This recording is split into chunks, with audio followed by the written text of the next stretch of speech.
Shalom! E vamos a mais um vídeo pelo canal da CMB no Brasil.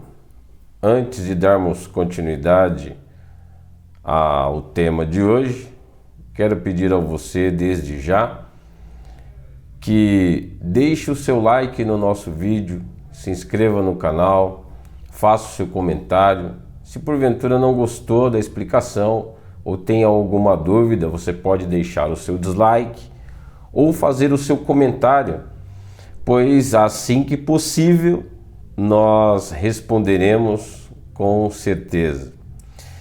Veja bem, nós temos aí inúmeras interpretações sobre os textos da Bíblia.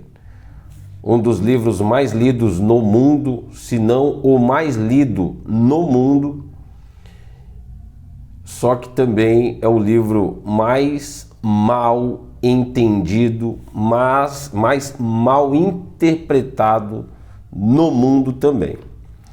São diversas interpretações, textos tirados de seu contexto, textos tirados do seu conjunto habitual, e tudo isso acaba levando as pessoas a crerem em algo que o Eterno nunca estabeleceu, nunca determinou e nunca mandou.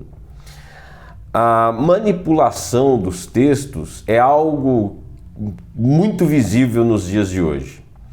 Não é à toa que nós vivemos um tempo onde há diversas denominações religiosas com a Bíblia na mão, dizendo: nós temos a verdade, aqui nós pregamos a verdade. A outra diz: eu tenho cobertor completo.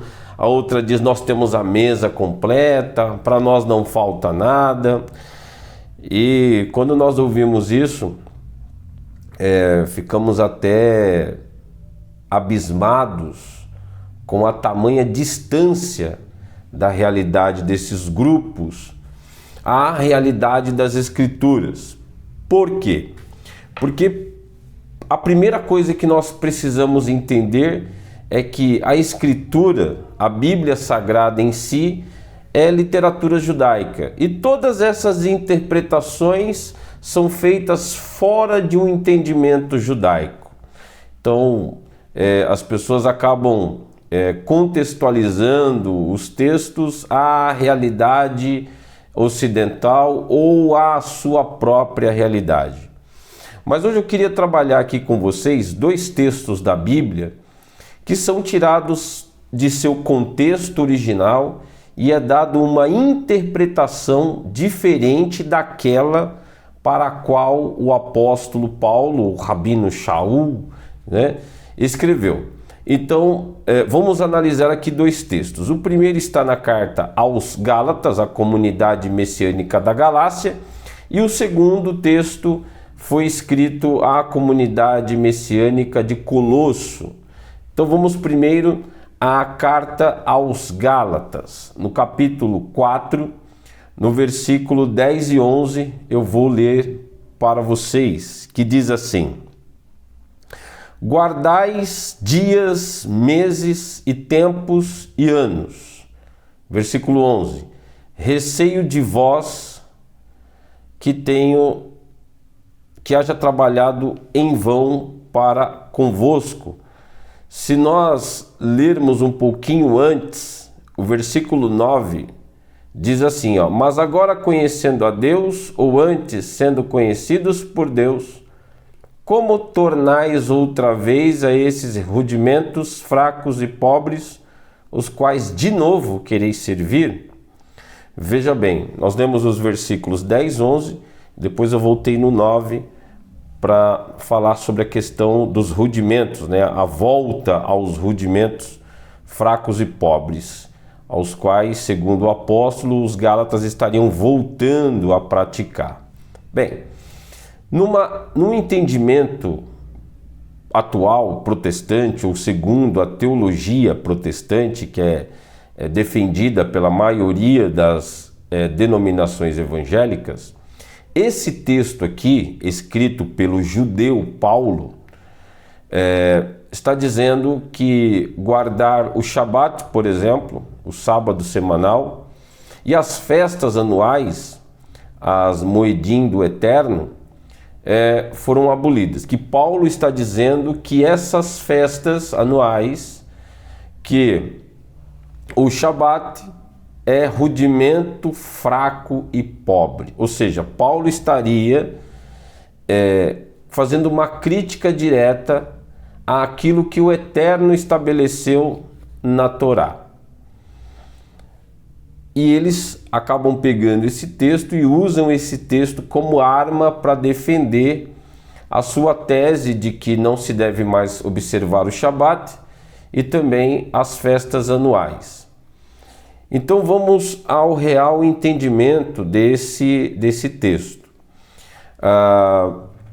É triste nós enxergarmos esse cenário religioso onde se fala de coisas que o Eterno nunca falou, e nem os apóstolos, tirando as escrituras de seu contexto original, desjudaizando Paulo, desjudaizando Pedro.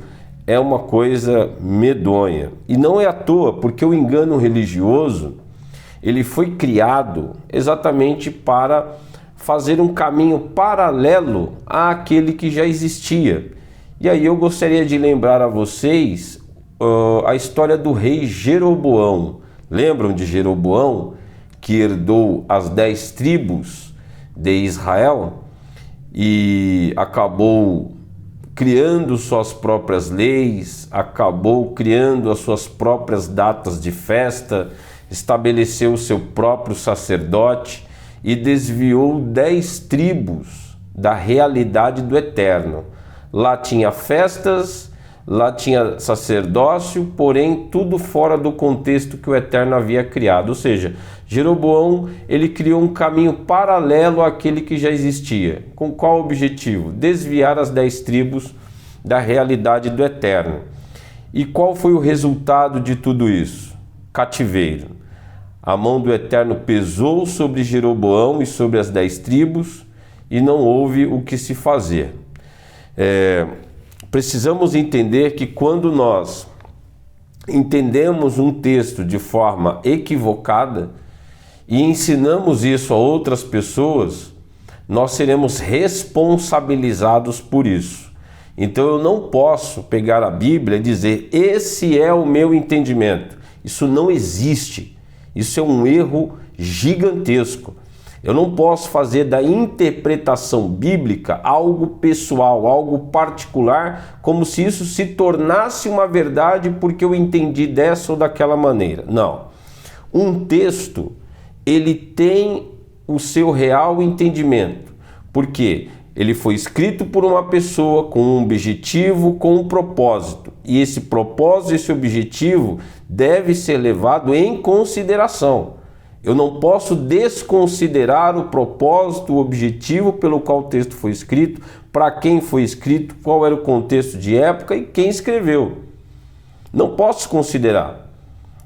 Eu me lembro muito bem nas aulas de língua portuguesa na escola, ali entre o final do ensino fundamental e o início do ensino médio, as aulas de interpretação de texto, onde os alunos, uma boa parte, não tinham a capacidade de interpretar um texto, e quando levava ao professor a sua interpretação, muitos deles voltavam para casa ou para a carteira, né, com uma nota insatisfatória, porque não tinham a habilidade para interpretar textos. E essa questão da habilidade para interpretar textos, ela é conquistada a partir do exercício. Você pode praticar a interpretação de texto a partir de pesquisa. Você pesquisa o contexto de época, você pesquisa quem foi o autor, qual era a realidade dele, o que realmente ele estava querendo passar, porque isso que tem que ser levado em consideração, o que o autor do texto queria passar para a pessoa ou para as pessoas para as quais ele escreveu. Não podemos desconsiderar isso. É uma responsabilidade gigantesca, mas infelizmente a maioria dos religiosos não estão envolvidos com essa responsabilidade de fazer a entrega de uma interpretação correta. Então, quando o apóstolo Paulo escreve à igreja da Galácia, tem dois assuntos aqui que são abordados. Primeiro, você tem a questão da circuncisão para gentios, que o apóstolo Paulo combatia, pois os gentios não precisavam ser circuncidados para ter acesso à Torá e às festas, porque a circuncisão dos gentios é Yeshua HaMashiach. A circuncisão para os gentios é aquela que está na Torá, em Deuteronômio, Devarim, capítulo 10, versículo 6. Vai ser colocado aqui para vocês agora o texto de Deuteronômio, capítulo 10, versículo 6. Essa é a circuncisão para o gentio, pois até mesmo aquele que era circuncidado na carne precisava de Yeshua HaMashiach para ter os seus pecados purificados. Agora, o gentio precisa passar por circuncisão e se converter ao judaísmo tradicional para ser salvo? Se isso é necessário, então não precisa de Yeshua. É só se converter ao judaísmo tradicional que você está salvo. Mas até os judeus tradicionais, circuncidados na carne, precisam de Yeshua HaMashiach para terem os seus pecados apagados, para serem salvos. Então, os gentios chamados para esta comunidade judaica messiânica precisa de quem agora para ter acesso à Torá e às festas? Yeshua HaMashiach. Yeshua HaMashiach é o objeto pelo qual os gentios são enxertados na boa oliveira e são alimentados pela sua seiva. A boa oliveira é Israel, é a comunidade messiânica criada por Yeshua HaMashiach. Essa comunidade messiânica constituída por gentios agora entende que os gentios foram chamados para fazer parte da redenção no Messias. E o Messias enxerta então o jambuzeiro bravo, que é os gentios, na boa oliveira, que é Israel, a comunidade messiânica. E assim ambos vivem de forma harmoniosa, ou seja, a parede de separação que dividia os dois foi derrubada por Yeshua HaMashiach e o enxerto foi feito. Então, esse é o primeiro ponto.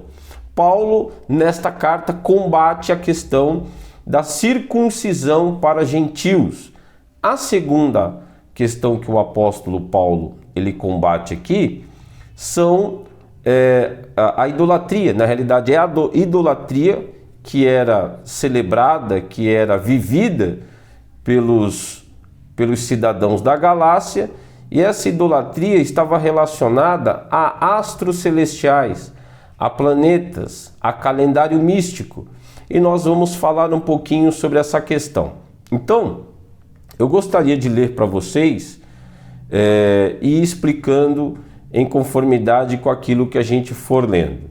Veja bem, o versículo 8 do capítulo 4 da carta aos Gálatas diz assim, ó: mas quando não conheceis a Deus, servieis aos que por natureza não são deuses.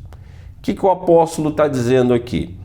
Que quando os cidadãos da Galácia não conheciam o Eterno, eles serviam aos que por natureza não são deuses, ou seja, praticavam idolatria. Agora olha o versículo 9. Mas agora, conhecendo a Deus, ou antes, sendo conhecidos pelo Eterno, como tornais outra vez a esses rudimentos fracos e pobres, aos quais de novo quereis servir? Olha só, o apóstolo está dizendo aqui que os irmãos da comunidade da Galácia estavam o quê? Retornando àquilo que eles serviam antes de conhecer o Eterno. E o que é que os irmãos da Galácia faziam antes de conhecer o Eterno? Eles guardavam o Shabat? Eles observavam as festas anuais? É claro que não. O versículo 8 diz isso de forma clara. quando vocês não conheciam a Deus, faziam ou adoravam, né, aquilo que por natureza não são deuses, serviam aquilo que por natureza não são deuses. Então era isso o que os irmãos da Galácia faziam antes de conhecer a Deus. Agora eles conhecem a Deus. Então o apóstolo fala no versículo 9, tá lá. Mas agora, conhecendo a Deus ou antes sendo conhecidos por Deus, como tornais outra vez a esses rudimentos fracos e pobres? Quais são esses rudimentos fracos e pobres? Ele explica no versículo 8. Os que por natureza não são deuses. Então, esses rudimentos pobres e fracos não está relacionado, amados, a Shabat. Não está relacionado às festas anuais. Paulo nem está tocando no assunto aqui. Esse não é o assunto. Então você veja bem, as pessoas pegam esse texto e aplicam esse texto a um assunto que Paulo não fala. Vocês entendem essa manipulação dos textos da Bíblia para justificar suas teses? Isso é até um crime fazer isso com o texto. As pessoas que fazem isso precisavam ser responsabilizadas. E talvez serão um dia. Porque quem fala que o Eterno falou algo ou ensinou algo que ele nunca ensinou está mentindo. Se uma pessoa te ensina algo que o Eterno nunca ensinou, nunca estabeleceu, ele está mentindo para você. E os mentirosos não herdarão o reino, isso é fato. Então se um cego anda com outro cego, os dois vão cair no buraco. Aí pegam esse texto para falar de Shabat, Shabat foi abolido, o apóstolo Paulo aboliu o Shabat, aboliu as festas anuais, tiram até o apóstolo de seu contexto original, desjudaizam o apóstolo. Aí vem os versículos 10. Guardais dias, meses e tempos e anos. Nossa, é o Shabat, é as festas anuais. Receio de vós que tenha trabalhado em vão para convosco. Então o trabalho do apóstolo na comunidade da Galácia, qual foi? Tirá-los da idolatria e trazê-los para a realidade da Torá, que é os ensinos do Eterno. Então, uma vez que os irmãos da Galácia passaram a observar a Torá, naturalmente abandonaram a idolatria com todos os seus pormenores. E nos parece, pelo que o texto fornece a nível de argumento, que eles estavam voltando a essas práticas. Por isso que ele cita argumentos fracos e pobres e fala sobre guardais dias, meses e anos, receio de vós que tenho trabalhado em vão para convosco. Agora, precisamos entender que essa interpretação tradicional, onde muitos comentaristas protestantes entendem que Paulo está se referindo ao calendário bíblico, Shabat, luas novas, festas de Israel, anos sabáticos, é um equívoco. Então, Paulo estaria dizendo que essa comunidade ou esses homens, não deviam mais guardar festas e sábados. Então, o que a igreja em si hoje explica que Paulo está dizendo isso. Não devem mais. Por isso, seria voltar à escravidão. Enfatiza-se a libertação da lei em favor da graça, entendendo que toda a prática do calendário, mesmo bíblico, é anulada em Cristo. Então essa é a tese protestante. Agora, quando nós entramos numa real interpretação do texto, contextualizando todos os pormenores, nós temos algo bastante interessante. Aqui entra uma visão mais contextual, olhando para a cultura da Galácia, ou seja, a região, que é uma região céltica romana, e a realidade espiritual dos gentios ali. O contexto histórico-religioso. Os gálatas eram gentios pagãos antes de conhecerem Yeshua. Nós lemos isso em Gálatas capítulo 4, versículo 8. Acho que está claro. As religiões locais tinham forte ligação com cultos astrais. Eram cultos que veneravam o Sol, a Lua, outros planetas e tinham os ciclos sazonais. Havia festivais ligados ao zodíaco, ritos e de fertilidade e celebração cíclicas no ano agrícola. O Império Romano organizava também festas imperiais, como Natalis Solis Invicti, que é comemorado no dia 25 de dezembro, que você comemora provavelmente o nascimento do Messias, né? Você protestante certamente celebra 25 de dezembro o nascimento de Jesus, não é isso? Pois é, eu quero te dizer que Yeshua não nasceu no dia 25 de dezembro e que se você celebra essa data, você está celebrando o Natalis Solis Invicti, tá? Festival Deus Sol. Além da Saturnália e dionisíacas. Assim, guardar dias, meses, tempos, anos fazia eco direto às práticas astrológicas e religiosas pagãs.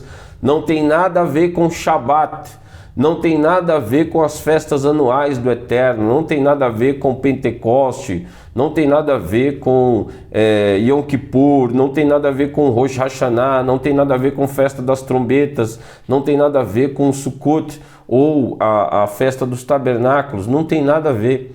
Quando Paulo fala sobre questões pobres e fracas, rudimentos pobres e fracos, ele está relacionando, está falando algo relacionado a essas práticas astrológicas e religiosas pagãs. Então, dias, aqui que ele comenta no versículo 10, dias nefastos e favoráveis, conforme deuses e astros, meses, fases lunares ligadas a cultos, tempos, festas sazonais pagãs, festas de colheita dentro do paganismo, não do judaísmo, fertilidade e solstícios, anos, ciclos de sorte, azar, horóscopos anuais e festas cíclicas. Então é esse ponto que é discutido pelo apóstolo quando ele escreve a comunidade da Galácia.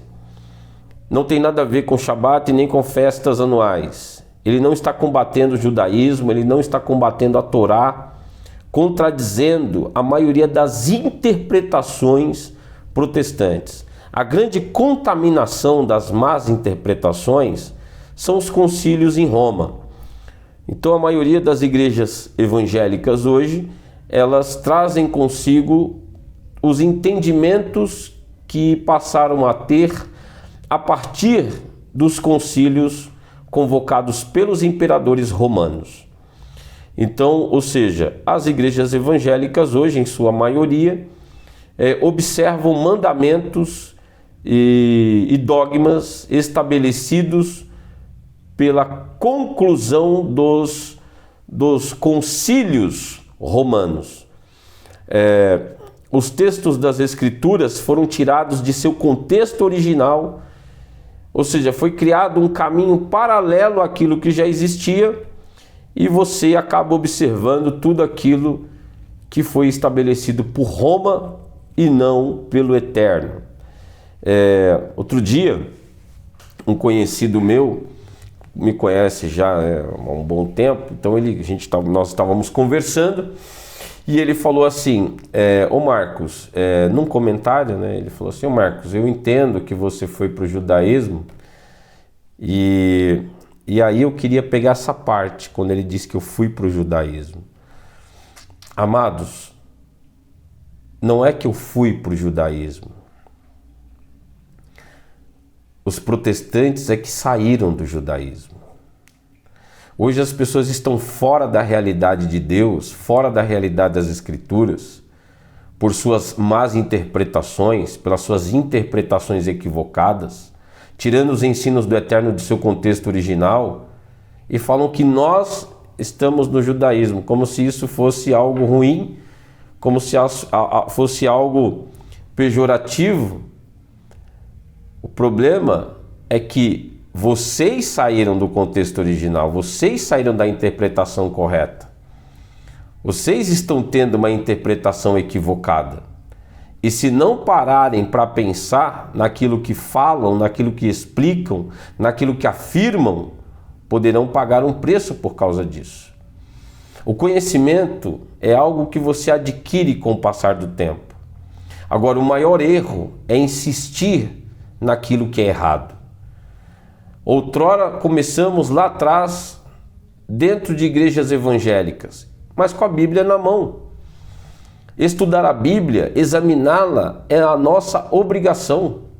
E uma vez que temos conhecimento dela, nós precisamos colocar em prática, abandonar aquilo que entendemos que é um equívoco.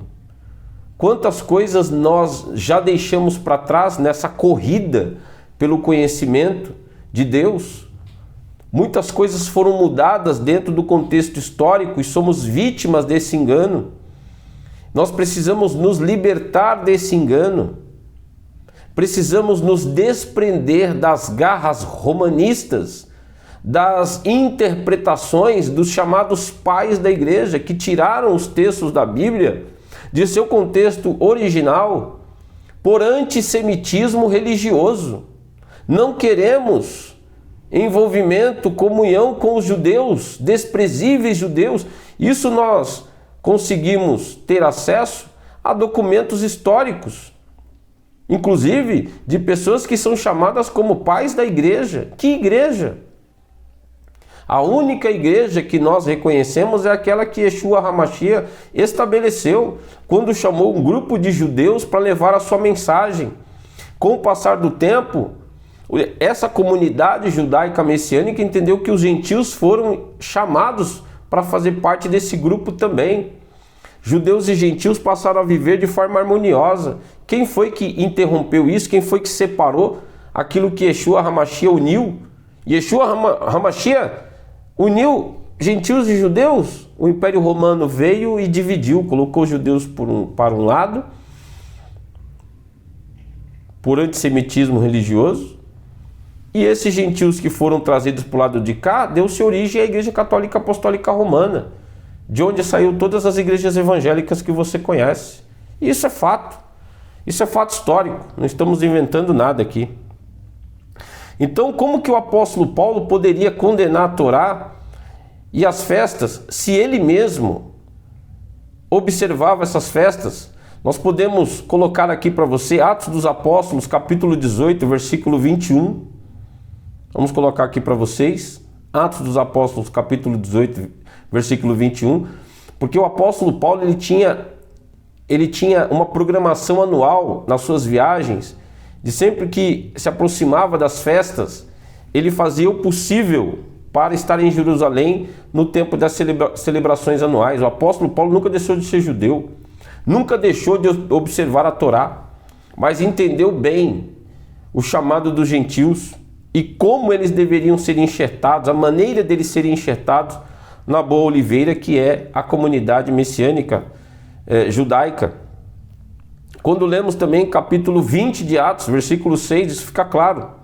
Estamos colocando aqui na tela para você, Atos dos Apóstolos, capítulo 20, versículo 6, e também o versículo 16, que mostra de forma clara que o apóstolo ele tinha essa preocupação de estar em Jerusalém no tempo das festas. Então ele celebrava. Como que ele vai dizer que algo não precisa ser observado se ele mesmo as observava? Então isso é um absurdo. Então ele está alertando aos Gálatas para não trocarem a filiação em Yeshua por submissão a calendários astrais e práticas místicas que haviam deixado. Então o apóstolo ele os repreende pelo fato de estarem em Yeshua HaMashiach, de estarem aprendendo os mandamentos da Torá e de repente se verem voltando aos rudimentos fracos e pobres que eles praticavam antes no tempo da idolatria. Então isso está muito claro.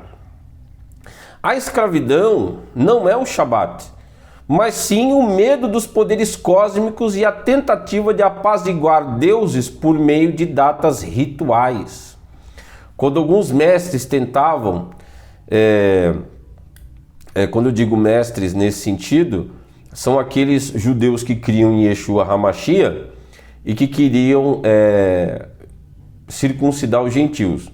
Então o apóstolo Paulo ele também fala sobre isso na carta, e nós temos então esses dois assuntos aí, tá?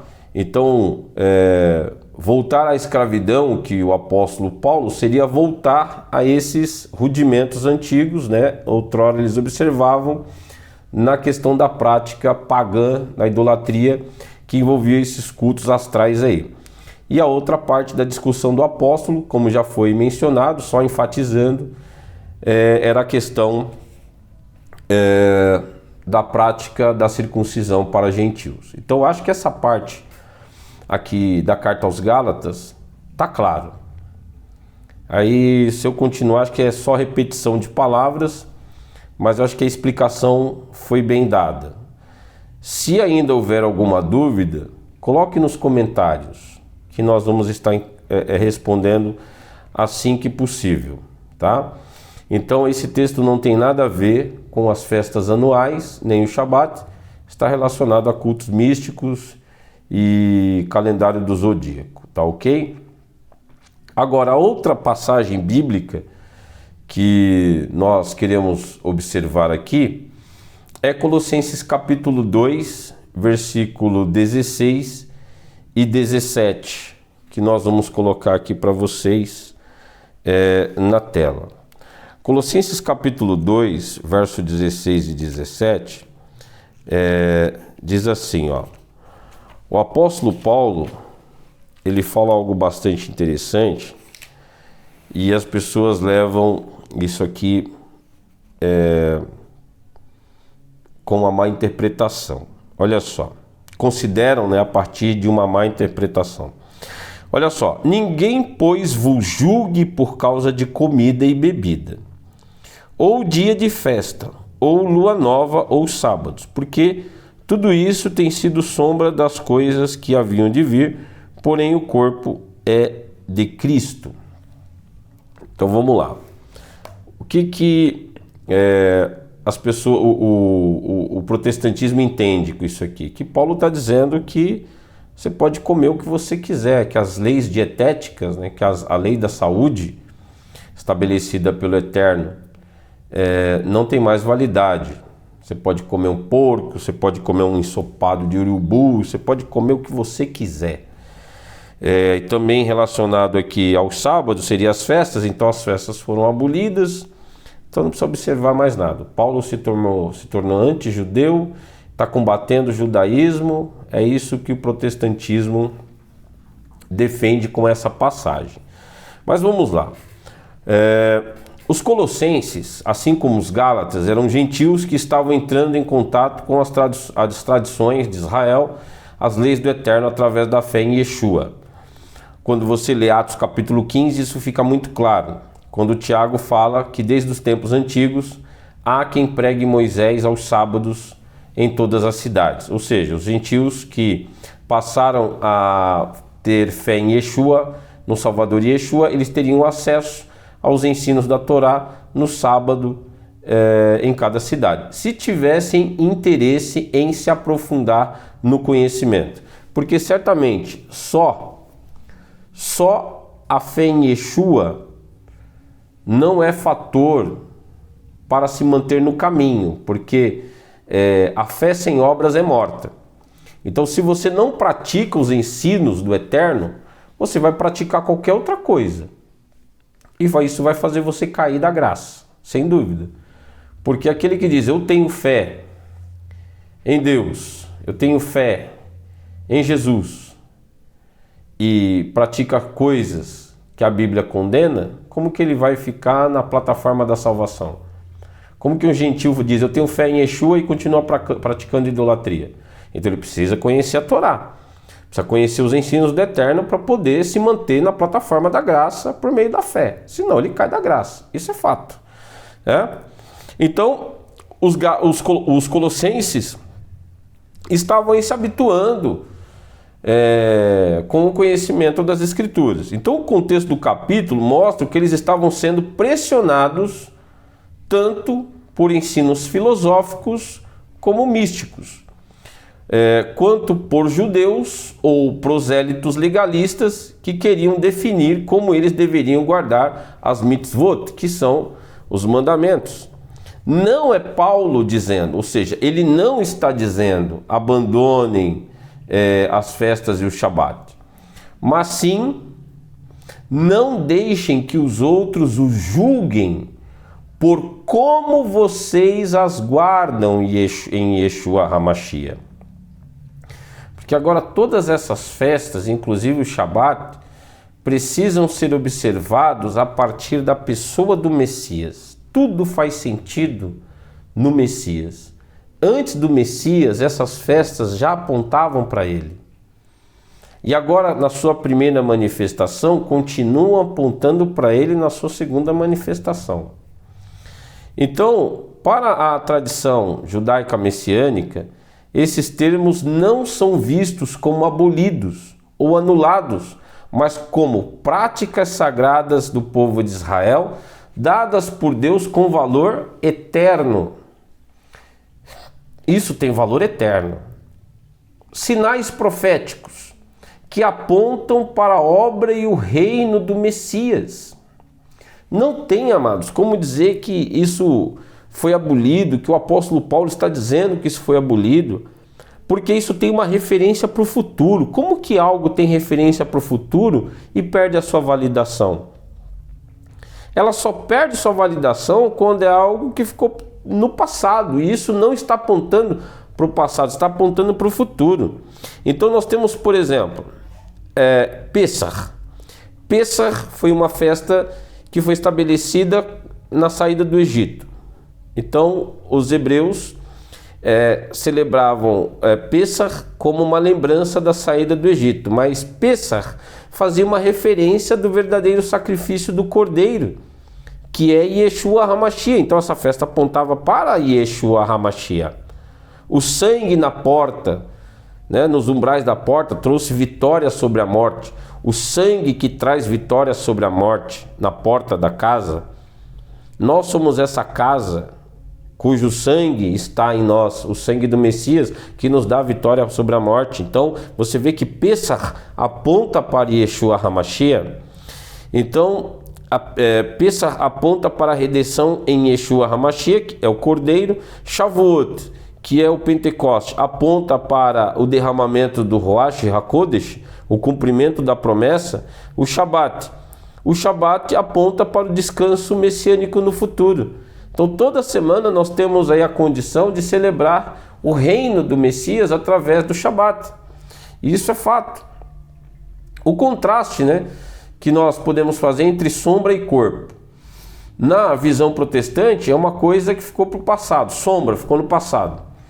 Então em grego, skia, sombra, não significa algo inútil, mas antecipação ou projeção.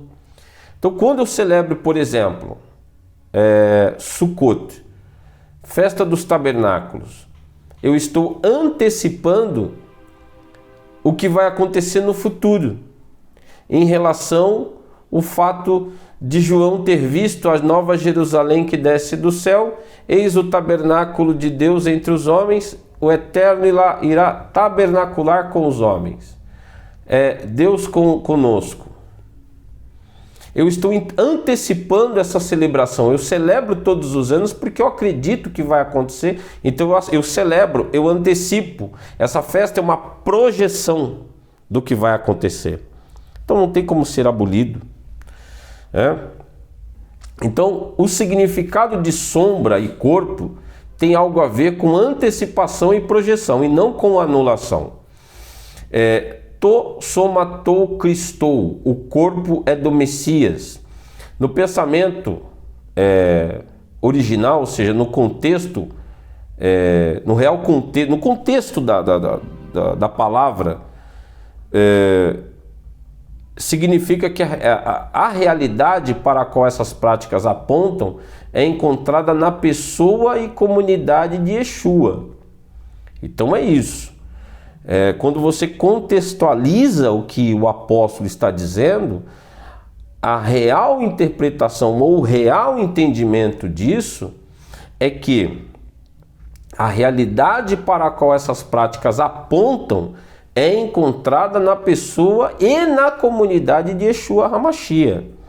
Assim, as festas anuais, as Moedim do Eterno e o Shabat não perdem valor, mas são vividos com a consciência messiânica. A questão de julgar, o apóstolo não está criticando a observância, mas o julgamento humano sobre a forma dela. Isso significa o quê? Que a comunidade de Colosso estava praticando. E por estarem praticando, estavam sendo criticados ou julgados pela forma como praticavam. Então alguns poderiam dizer: vocês não estão guardando o Shabat direito, vocês não estão comendo corretamente, vocês não são espirituais porque não seguem os rituais de purificação. Isso estava havendo, e o apóstolo está conduzindo a comunidade de Colosso por um entendimento mais apropriado à realidade dos gentios. Então Paulo responde: não aceitem esse tipo de julgamento, porque vocês estão em Yeshua, que é o centro e a realidade das coisas. Então a aplicação que nós temos aí, a partir do contexto, a partir de uma avaliação interpretativa correta, é que o discípulo de Yeshua não é medido pelo rigorismo ritual, mas pelo relacionamento vivo com o Messias. As festas e o Shabat continuam tendo seu valor como expressão da identidade de Israel e como testemunho profético, porque é uma festa que ecoa para o futuro. As festas, elas antecipam a realidade futura. É uma projeção.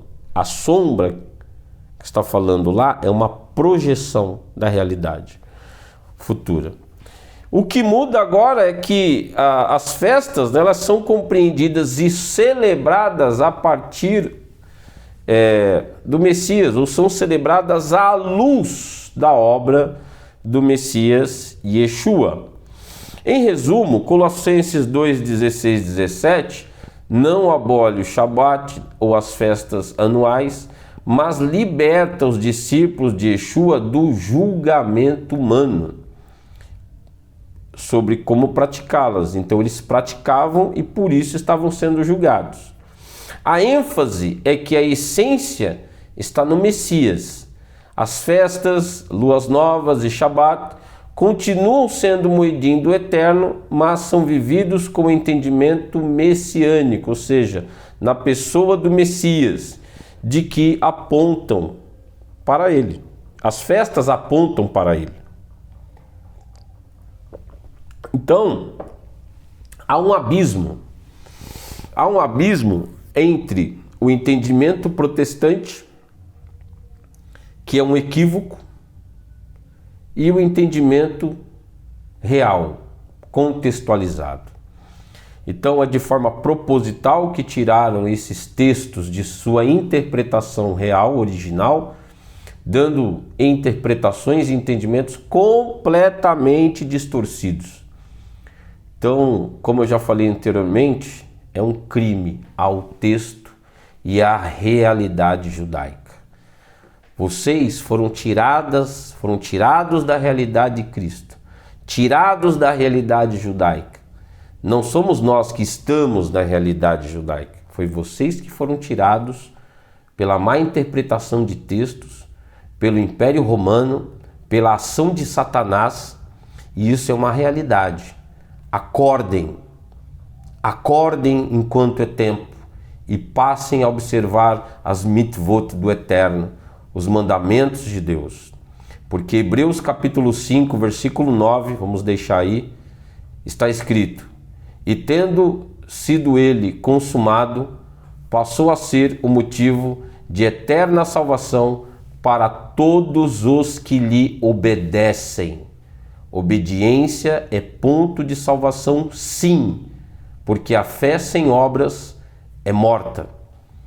Que o Eterno te abençoe, que o Eterno te dê lucidez e que você seja liberto das garras do Império Romano e das más interpretações, do equívoco interpretativo, do engano religioso. A gente se vê em breve no próximo vídeo. Deixe o seu like, se inscreva no canal, faça o seu comentário e até breve. Shalom, lehitraot!